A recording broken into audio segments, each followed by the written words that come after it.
Okay, so in previous classes, we were able to download the configuration to our PLC. Next thing we're going to do is we're going to start off doing an AND circuit. So we'll start off nice and slow and build up from there. And again, there's previous videos on this, but I'm going to keep all this in the playlist. So we're kind of keeping track of the same things that we're doing in class here. So the next page here covers ladder diagrams or ladder logic programming. So there's two different programs or programming language that we'll probably make use of. One for sure being ladder, the other one being function block. So you can go back and forth between the two programming languages. You can, in this case, you can do STL, ladder, or function block. So hopefully I'll remember at the end of the video, we'll build up this AND circuit here, and then we'll just simply select the unit, the main OB, and we'll change it from a ladder to a function block. So I can show you can go back and forth between the two languages. Okay, the next thing that I'm talking about here are the two options that we have, normally open and normally closed contact. But let's open up our program from last class where we dropped in our base PLC program. So again, let's go to users. You'll probably have students here, then document. You may have saved this to a USB stick. Hopefully this week you have a USB stick. But all the programs that you've made so far will be here under automation. So we'll open this guy up. There's our base PLC program. So we'll open that bad boy up and it'll have all the configurations set for the PLC. We haven't made use of the HMI yet. We'll do that in further classes. Right now we're just learning the basics on how to set up a PLC program. So this takes a little bit of time to come in here. I'm going to quickly go to my project view down here. And I'll go through this in detail in a little bit. But once you go to project view, then you can go to PLC. That was the device configuration that we did there. I'm going to go to program blocks, and I'm going to go to my main OB1.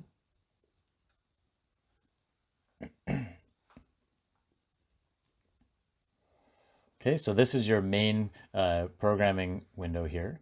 And the two options that we're going to start off with are going to be this guy right here, the normally open contact, which corresponds with this page, and the normally closed, which corresponds to the next page. They're available up here in your kind of favorites up here. So right now I just have normally open, normally closed, an output, which is called an assignment, this guy, which can be anything, and then our rungs, so open branch and then closed branch. Okay, if you're also looking for these two instructions, you can also go over here to the right hand side to instructions. And they will be here, obviously, in your favorites, which is the same as this guy right here. But if we go down to bit logic operations, then they are right here. So if we make this a little bit bigger, there's my normally open and normally closed contact. Okay, I'm going to minimize that so I can just see my OB1 screen here. And so the two things for normally open and normally closed, I have an image here that I can bring up to hopefully make it a little bit more sense. So in the wiring of this guy, let's go to this one right here. So in the wiring for your PLC, then we've brought in our line of neutral. So we brought in the 120 and obviously the ground. From that 120, there is a rectifier within the PLC, and the PLC changes that 120 volts into 24 volts DC. All of our labs that we're going to be making use of, we're going to be using sourcing switching. So sourcing in that we're going to build up to this, or we may have already talked about this with the sensors, the proximity sensors. That's where you have a positive voltage going to the switch, and the switch is providing that positive voltage into the PLC. The PLC already has a connection to the common right here. So common is going back to the negative here. So on your trainer, this is already done. So to minimize the amount of terminals that are the front face and to minimize confusion, we have already jumpered this bad boy from the common back to the negative here. So all we have to do is bring positive into either input 0 or 1 or 2, and we can make use of push buttons, or we can just jumper them from, literally what we're going to do is for this guy, we're just going to take a jumper from here over to the input. Okay, so basically in these guys, if you have a normally open or normally closed push button, it will be placed right here, and that will decide whether there will be voltage to the terminal or not. Okay, so the two instructions that we're going to make use of, let me just drop this down, are the normally open and the normally closed. So for the normally open contact, that's going to be looking to see if a contact has been closed. So these are the main things that we're going to go back to here. So a normally open contact is going to be used if you have a normally open contact and you're looking for it that's actually been closed. If it's been closed, then let's go back to this one here. So if I close this normally open contact, then at this terminal right here, input 0, then there will be voltage present, right? That 24 volts will come from here, then go through the switch because we've closed the switch, and that voltage will then be impressed on the input terminal. So if I'm looking for the presence of 24 volts, then I'm going to make use of a normally open contact. Okay, so that's also for the outputs. So on the outputs, like if I want to turn something on, then I have to like push out 24 volts to that output. So if voltage is present at either an input or an output terminal, then you're most likely going to be making use of a normally open contact. Hopefully this will become a little bit, or makes a little bit more sense in the coming minutes here. Okay, so if we send voltage out to an output terminal, then obviously we've turned something on, right? So if something's on, then we're most likely going to be making use of a normally open contact as well. Within the memory of the PLC, you basically have a 0 or a 1. So this instruction right here looks for the presence of a 1. When I press this push button right here, then voltage will be impressed onto that input terminal, and the bit of information that corresponds to that input terminal 0 will change from a 0 in the memory to a 1. So if you're looking for the presence of a 1, or something that is true, or voltage is present, or something has been closed, or something is on, then you're going to be making use of a normally open contact.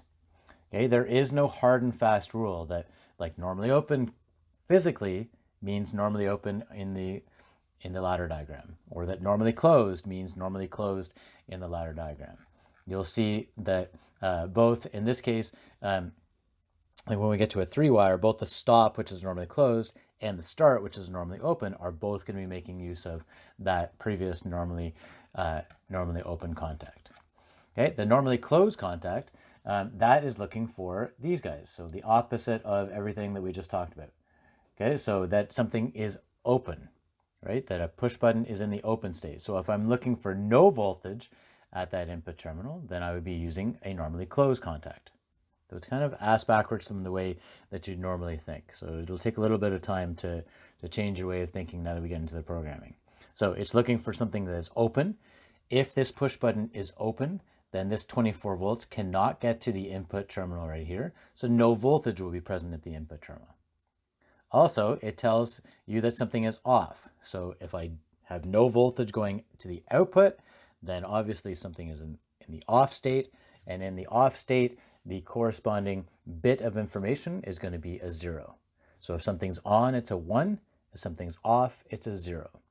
If there is voltage present in an input terminal, it is a 1. If there is no voltage at the input terminal, it's going to be a 0. Okay, hopefully all of this will make sense as we start to build up our programs. But so far, and for 99% of our programs, these are the two bad boys that we're going to be making use of, the normally open and the normally closed contact. Okay, if you want more information on any of these guys, I believe you can go to here. You can right click. No, what are we going to do? I think you have to drop it onto your rung there. And then to get a little bit more information, you can right click on this guy and then go to, no, do we hit F1? Speaking before I even remember how to do this. So I just hit F1, yes, okay. And on my other screen here, it is opening up the information there. So anytime that you need a little bit more information on any of these instructions, then just click on that instruction, then click F1, and then this library will come up. So this tells you all about your normally open, normally closed contacts, timers, counters, comparators, math operations. So this is always in the background that you can bring up to get a little bit more information. Okay, excellent. So now we've covered the normally open and normally closed. You're still completely screwed up on this, but hopefully it'll make sense in a little bit. And what we're going to do is we're going to start off making an AND logic circuit. Okay, so obviously we've opened up our base PLC project. And then in order to get to this window that I was just at, then you have to come down here to the bottom left-hand side. Right, so you've opened up your base PLC program, and right down here it should say Project View. So you click on this, and then this new window will open up. Okay, we're now going to create a new program, so we don't want to screw up our base PLC program. So let's save this as series parallel.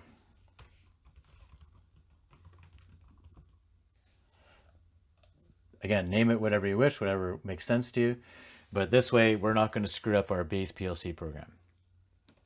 Okay, let's see. Next thing we're going to do is we're going to go to the main OB1. So the way that I got to this main OB1 here is that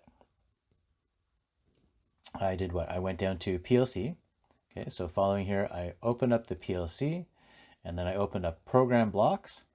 And then once program blocks were open, then I clicked on main OB1. So I double clicked on this guy, and that opens up my window right here. And most likely you were going to just see the network 1 there. Okay, then to go back and forth between windows, I don't have to go back and along here. I can go between these two windows right here. So there's my overview, and there's my main OB1. And as I open up new windows, they should be available here in different tabs. Okay, so now we've got our main organizational block open. And the way that I dropped this guy onto the rung is that I left clicked with the mouse button, and holding down the mouse button, I dragged it over until I saw green. And once I let it go, then that instruction should drop into my first rung there. Interesting. So as soon as I did that, then the new network opened up here. Okay.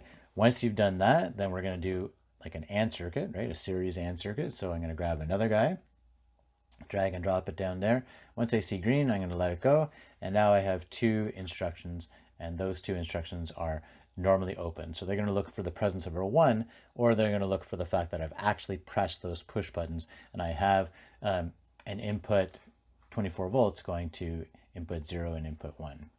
Okay, so let's keep scrolling down here. The next thing we're going to do is we're going to put in an output.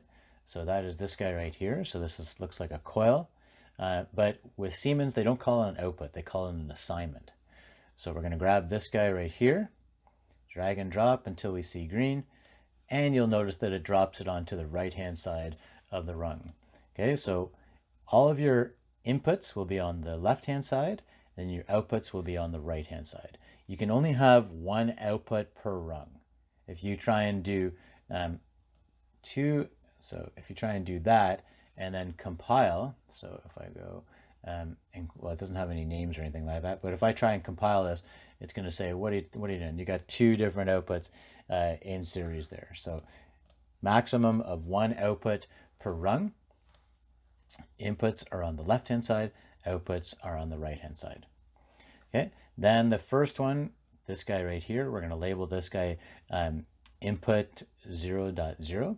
So what I'm going to do is I'm going to click on this guy. So I'm going to double click on this guy, and we're going to put % input 0.0. And that corresponds to this input terminal right here, right? So I'm physically going to wire a push button to input 0. So I'm addressing the program the same as that physical input on the PLC there. Okay, once I've done that, then the next step is that, am I reading it properly? No, see, I'm not even reading my own instructions. It says, I know the input terminals start at input 0, but that particular input 0 will be used for a stop push button on the next project. In order not to complicate things, I've chosen to make our first input 0.1. Okay, so make sure that you actually read the instructions. So I'll show you this. I can rewire this tag. So I want to make use of input number 1. Okay, and that now changes. Beautiful. And so again, this guy right here is going to be the stop push button for further projects. So I've moved it over. I'm going to make use of this input terminal right here. Okay, so just make sure that you're reading through and making sure that your tags match with my tags here. Okay, the next one we're going to do input 0.2. So again, I'm double left clicking on here, % input 0.2. Beautiful.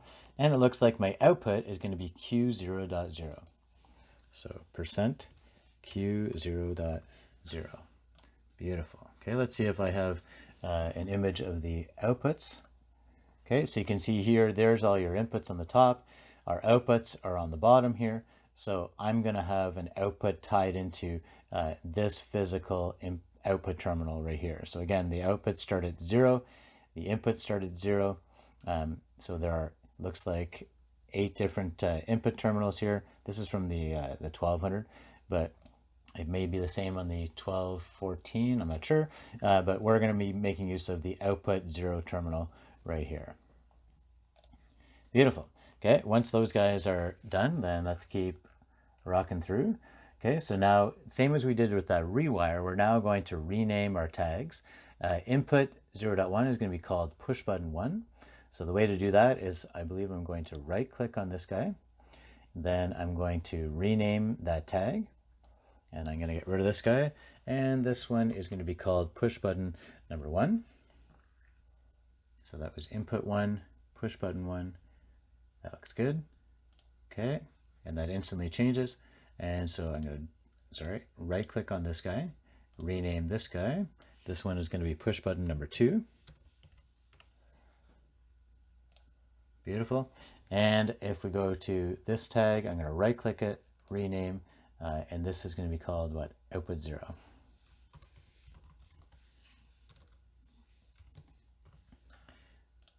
Beautiful.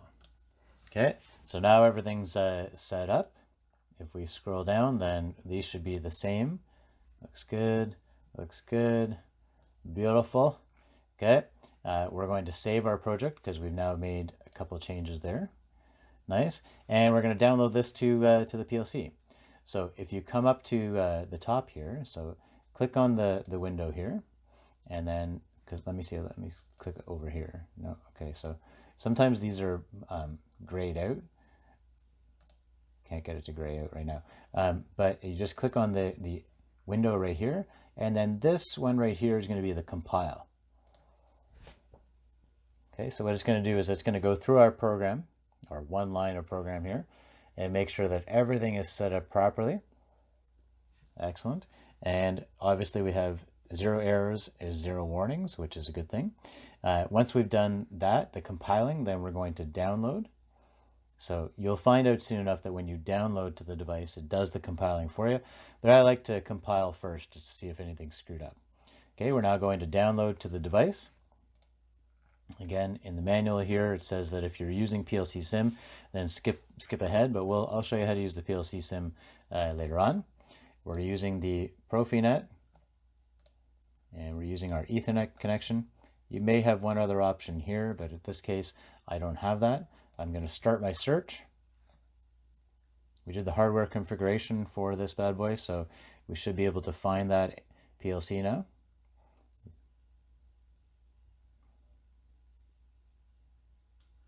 Okay, excellent. It has found our CPU 1214C AC/DC relay with our IP address of 192.168.0.10. Let's load this program in.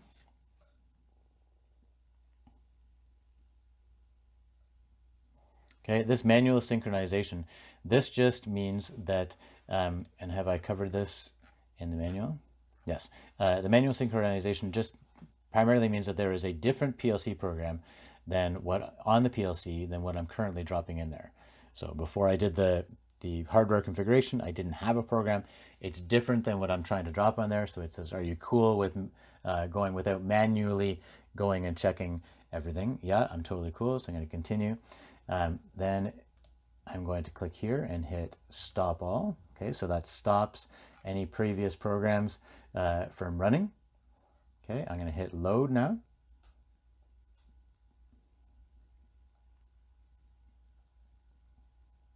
Okay, and we're going to start the module, but what I'm going to do is I'm going to do no action because, again, even like I showed you with screwing up the IO addresses there on the previous page where I wasn't reading, then most people miss this crucial step right here where you start the PLC. So this will download the program to the PLC. but it won't actually turn the PLC on. So I'm going to say no action. What I want you to do is actually start the module, but I'm going to do no action so I can show you how to turn on the PLC if you've missed this one step. Okay, we're going to hit finish. Excellent. Okay, 0 errors, 0 warnings, 0 errors, 0 warnings. Beautiful. Okay, the next thing we're going to do is then click monitoring. So this is the Corey Hart sunglasses over here. And once we do that, then we should be able to talk to the PLC. So we're actually monitoring what's going on in the PLC. And it says that there are a number of clues. So these guys are green. Okay, those guys are green. Excellent. Okay, the top is now turned orange. And logic continuity should be shown with the green, but it's not. So it looks like I'm online, it looks like I'm talking to my PLC, but it doesn't look like I have any feedback from the PLC yet. So what I need to do is I need to come over here and open up this window right here. Okay, so what I did a little bit too fast. Go along this yellow or orange line right here. Then there's this arrow where it says expand. Click on this bad boy, and here we can now take our PLC and turn it into the run mode. So I'm going to click on this, and you'll see that on your PLC that the little LEDs start to chirp at you, and they change to the run mode. So the run mode should turn to a green LED now. Beautiful. And as soon as that happened, then this green came in there, right? So if I stop the PLC, then hopefully, okay, well that doesn't disappear, so that's frustrating. But prior to putting it into run mode, we didn't see that green there, right? So again, we're going to put it into run mode. And as soon as you put it into run mode, then you see the logic continuity right here. Excellent. Okay, so what I'll do is I will put a picture-in-picture here. So I'll drop in the actual PLC here. Let me just make sure that we've covered all the steps. Yeah, because at this point, I'm having you do the same as the starter kit. So using little dip switches. But on our trainer, we don't have the dip switches. So let me pause for 2 seconds. Let me set up, and I'll show you how we're going to simulate using these dip switches in that we don't have them. So we're just going to do some jumpers. So give me 30 seconds to get set up here. Okay, so let's walk through the wiring for this project for the AND circuit. This is our trainer, so we've got the HMI on the front here. We'll get to that later on. On our PLC, we've got the 24-volt power supply right here. We've got our PLC, and we've got our analog card right here. On the front face here, there's our 24 volts power supply, positive and negative. Our inputs are all blue, so 0 through 7. Our outputs are all red, 0 through 7 again. And then we have analog inputs, so this one I believe is for voltage, 0 to 10. This is 4 to 20 for the inputs. And then on the outputs we have 0 to 10 out and 4 to 20 out, and a ground if we need it for the analog card. Okay, that analog card, those analog terminals correspond to this bad boy right here. Okay, so what we're going to do is we're going to start off with that basic circuit. So we're going to take a look at this push button right here first, push button number 1. So remember that instruction that normally opens was looking for the presence of 24 volts. So I'm going to provide 24 volts into that input terminal. And as soon as I do that, then you can see that this guy went green, and the logic continuity has now moved over to push button number 2. It's waiting for me to put voltage to push button number 2. So the physical terminal here, number 1, corresponds to the address number 1 that I'm making use of as well. Okay, you can see that, well, you may be a little bit confused in that the voltage has gone to the input terminal, but there's nothing connected to the negative here. But in the background, remember I mentioned that we have, for simplicity's sake and for reducing number of terminals on the outside of the trainer, we have jumpered the common of the PLC to the negative. So there is continuity throughout the circuit, going from positive through the switch, like through the input, and then back to the negative through the common, but that common connection to negative is done in the background there. So all you have to do is just provide a positive voltage to that input. If I then take that guy and then move it over to input number 2, then you can see that that input terminal right here that corresponds to that physical terminal number 2 and this address number 2, you can see that this now is gone green. the output 0 has not turned on because this is an AND circuit, and I need to have voltage to both input number 1 and input number 2. So let me grab another jumper here, and I'm now going to jumper my positive voltage over to input number 1. And as soon as I do that, then both of them are true. You know, they both have voltage there, and you can see that the output has turned on. You may just be able to make out that that LED has now lightened up for my output number 0. And just to kind of center that in and show you that we have voltage, let's take a meter and let's look at output 0, and we'll go between, I'm on DC voltage, and I'm going between output 0 and the common connection there, and you can just make out there that I have 24 volts available on the output. If I open up that circuit, so if I take away the voltage to input, come on Pete, if I take away that voltage to input number 2, now you know what, if I was thinking, I would make use of 2 different terminals, so give me 2 seconds here, because making use of the meter leads there, they'll probably just drop out every time I try this. So let me take my meter leads out of here, and I'll use these safe connections here, and then I don't have to worry about it falling out. So I can connect this guy into my output 0, right? And then it's hardwired in there. It's not going to fall out on me, because these are super frustrating in that they'll fall out of the terminals. And then I'm going to take my common and go to the negative. Beautiful. Move this over, move these leads over, get rid of these leads. There we go. Okay, so now we can see that there's 24 volts on the output there. So if I now remove this terminal here from push button number 2, so I'm saying that I'm opening up the contact there, then you can see that the output turned off, the LED is off, I no longer have 24 volts at the output, and we can see here that my push button number 2 is no longer true. If I go back and simulate pressing that push button, then the output turns on. You can see 24 volts there. If I remove the voltage to input terminal number 1, then the voltage goes away. Because it's an AND circuit, and I need to have voltage applied to push button 1 and to push button number 2. Okay, so hopefully everything makes sense there. We are not using push buttons. We are just simulating a push button being pressed by applying voltage with our jumpers here. And if both of the inputs have 24 volts applied to them on the input side, then on the output side, we're seeing the 24 volts coming out there. If we lose continuity, logic continuity, because remember this is not current flow, we've separated both of our inputs, and if I lose any of those inputs there, being input number 1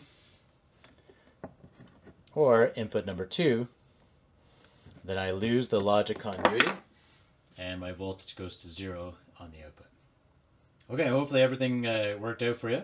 On the next video, what we're going to do is we're going to build up a parallel circuit, an OR circuit, and then we'll build up to the 3-wire. But hopefully everything's made sense so far.